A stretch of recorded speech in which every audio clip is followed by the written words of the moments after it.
Du rêve à la réalité, l'immobilier en mode succès.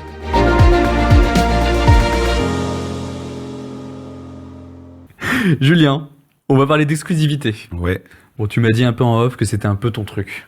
à fond. Pourquoi? Déjà, qu'est-ce qui existe aujourd'hui dans l'immobilier comme mandat? Aujourd'hui, en fait, on va dire, il y a 3 types de mandats, en gros. Il y a un premier type de mandat qui va être le mandat simple, qui permet au vendeur, qui te permet à toi, en tant que conseiller immobilier, de vendre, mais le vendeur peut vendre lui aussi tout seul ou confier à n'importe quel autre intermédiaire. Donc, en gros, c'est de la précarité, clairement. Ok. Et c'est un fléau de notre métier. Et ça, j'ai mis vraiment du temps à le comprendre. Et je vais t'expliquer pourquoi après. Et c'est conseil que je vais te donner. La finalité, c'est ne travailler qu'en mandat exclusif. Et je vais t'expliquer pourquoi et comment. Ok. Deuxième type de mandat, on va appeler le semi-exclusif. D'accord?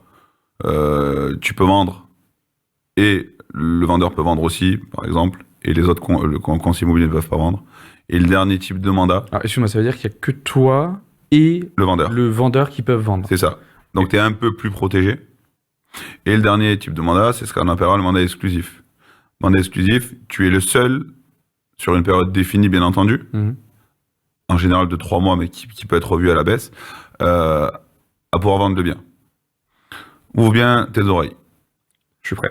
Tu es entrepreneur et tu découvres le monde de l'immobilier. C'est ça. Est-ce que tu connais un métier sur Terre où tu es prêt à travailler et ne pas être payé?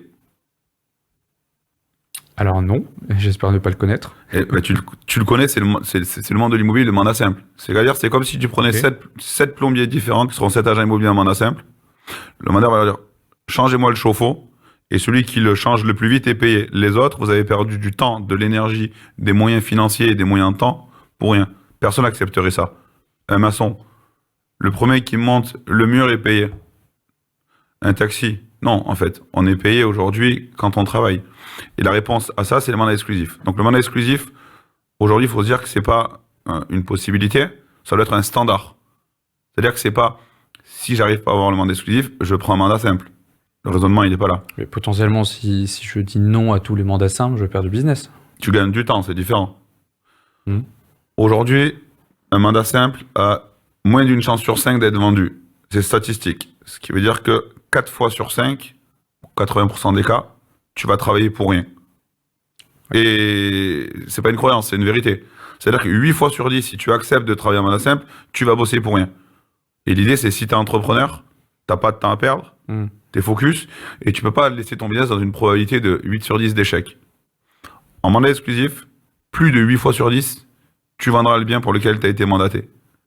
Donc là, le paramètre chance, il est quasiment inexistant, puisque 8 fois sur 10, tu vas être payé. En tant qu'entrepreneur, tu vas utiliser des ressources en temps, en énergie, en moyens financiers, en outils, en marketing. Tu peux pas les mettre sur des biens sur lesquels 8 fois sur 10, tu vas pas être payé. Donc déjà, l'idée, c'est de dire, l'exclu, c'est un standard. C'est pas une option. Et ton job et ton devoir, c'est de dire non aux clients qui rentrent pas dans ton standard. Donc, dans l'exclusivité. Mais est-ce qu'au début, c'est pas compliqué? Là, moi, je vais commencer, j'espère, le métier d'agent immobilier.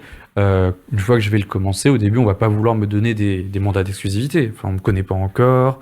On parlait des réputations avant, elle est pas encore au niveau. Ouais. Est-ce qu'il faut pas quand même que je commence, même si je risque de travailler pour rien, sur des mandats simples? Tu sais ce que c'est le plus dur pour un être humain? C'est de changer ses habitudes. Si tu commences à travailler en mandat simple, tu continueras à travailler en mandat simple. Ok. Il y a des conseillers qui font le job depuis 10 ans et qui ont des taux d'exclusivité de 10, 20, 30%, ce qui est catastrophique. Donc il faut prendre les bonnes habitudes dès le début. C'est un peu comme si tu dis tiens j'ai envie de jouer au poker et que tu joues sans argent. T'apprendras jamais à jouer au poker sans argent. Ok. C'est à peu près les mêmes règles du jeu. Donc l'exclu c'est un standard. Et l'exclu ça passe par une chose, c'est ta tête. Si tu es convaincu que l'exclusivité est la meilleure option pour toi, pour ton vendeur et pour ton acheteur, tu vas parler exclu. Donc tu vas parler exclu, tu diras plus je vais voir un bien, tu diras je vais chercher une exclusivité au prix et tu seras programmé à agir exclusivité et tu rentreras des exclusivités. Les conseillers que j'accompagne bossent entre 80 et 100% d'exclusivité. Ok. Et c'est une méthode de travail. Et ils ont, c'est quoi leur chiffre d'affaires, tes conseillers, par rapport à la Alors, moyenne? Il y a tout. En termes de chiffre d'affaires, il y a tout. Il y a des conseillers qui vont faire 60 000 et ceux que j'accompagne, de 60 000 à 400 000 euros de chiffre d'affaires. Donc, c'est un éventail, quoi. L'écart, il est colossal. Par contre, celles et ceux qui travaillent en exclusivité, à plus de 80%, et donc c'était pas le cas avant l'accompagnement, ont tous, d'une part, multiplié leur chiffre d'affaires par 3, c'est normal. Tu passes d'un taux de transfo de 20% à 80%, ben, tu as un delta de 3 à 4, donc c'est inévitable. Et en dehors de ça, ils ont une qualité, une sérénité de vie qui est incroyable. Donc sans travailler une minute de plus, ils gagnent beaucoup mieux leur vie. Et tout à l'heure, tu me disais, oui, mais moi, la dernière fois, quand on avait parlé dans une discussion, tu me disais, oui, mais si je suis pas tout de suite disponible, les acheteurs, ils iront envoyer ailleurs. En mandat exclusif, ils peuvent avoir que toi. Oui. Donc, oui, c'est vrai. toi qui poses le cadre de la relation. Et il faut être convaincu que le mandat simple est la meilleure option pour faire perdre de l'argent à ton vendeur, à ton acheteur et à toi. Tout le monde est perdant. Parce que c'est une chaise avec trois pieds. C'est bancal. Ça peut être que bancal. Et on en est où alors du mandat semi-exclusif là-dedans? Le mandat semi-exclusif, alors, c'est toujours mieux que le mandat simple. Mais le problème qu'il y a, c'est qu'à partir du moment où le vendeur peut vendre tout seul, c'est trop facile. Aujourd'hui, tu vas mettre une annonce, tu vas mettre des informations sur le bien. Les acheteurs, en 5 minutes chrono, ils sont capables d'identifier un bien aujourd'hui. Et franchement, est-ce que toi, réellement, pour 5, 10, 20, 30 000 euros d'honoraires, tu n'irais pas taper à la porte du vendeur si tu pouvais le faire? C'est clair. La seule chose qui te protège, ça serait l'exclusivité. Et c'est pas la bonne foi du vendeur. Ça fait 17 ans que je suis entrepreneur et agent immobilier. Je peux t'assurer que des belles paroles, j'en ai eu beaucoup. Et que pour des sommes d'argent aussi importantes on va dire que les honoraires moyens sont aux alentours de 8 000 euros, je crois, au niveau national, globalement. Ben, les gens, ils vont te trahir. Et c'est malheureusement à peu près normal. Donc la protection, ça, c'est l'exclusivité. Mais c'est pas d'imposer l'exclusivité. Ton boulot, ça va être de rentrer en tête au vendeur une nouvelle croyance. Au début, le vendeur, pourquoi il donnerait pas l'exclusivité selon toi? Parce qu'il veut vendre son bien le plus vite possible et il se dit qu'il vaut mieux avoir 3 vendeurs qu'un vendeur. Ok, ça veut donc dire qu'il a une croyance qu'aujourd'hui, exclusivité égale pas la meilleure solution pour vendre le bien, et mandat simple égale meilleure solution parce que 3 agences vendront plus vite qu'une agence. Ton seul job à faire, c'est très facile, c'est de lui faire changer sa croyance. Et comment je fais ça alors? Alors après, ça c'est ce qu'on voit sur des formations, sur du plus long terme qu'en format court, mais c'est juste de lui expliquer, déjà c'est de s'intéresser à lui. Monsieur le vendeur, c'est quoi pour vous l'exclusivité? Je vous écoute.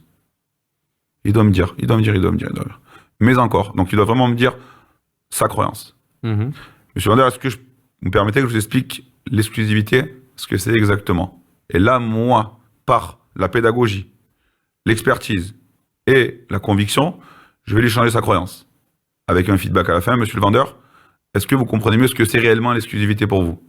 Ah oui, je voyais pas les choses comme ça, Julien. C'est juste ça, en fait. Changer sa croyance. Souvent, c'est exclusivité égale prison pour un vendeur. Croyance initiale. La croyance à faire arriver en tête, c'est exclusivité égale protection. Et c'est jamais par la force. Et c'est rarement par le rationnel.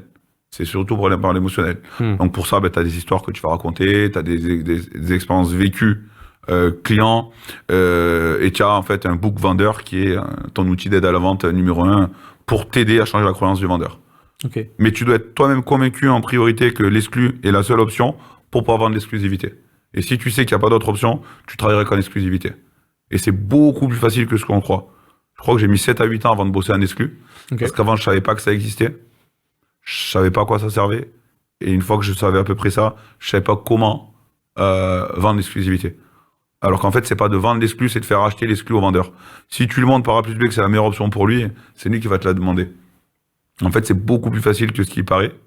Et par la répétition des victoires sur des exclus, tu verras qu'à un moment donné, c'est même plus une question que tu vas te poser. Ouais. C'est ton standard d'activité. L'exclusivité va attirer l'exclusivité. Naturellement. C'est beaucoup plus simple quand on a déjà eu des exclusivités avec des réussites, de dire qu'il n'y a que comme ça que je travaille. Et ça vous permettra de faire comme les autres réussites des gens que vous accompagnez. T'es recommandé par Madame Dupont.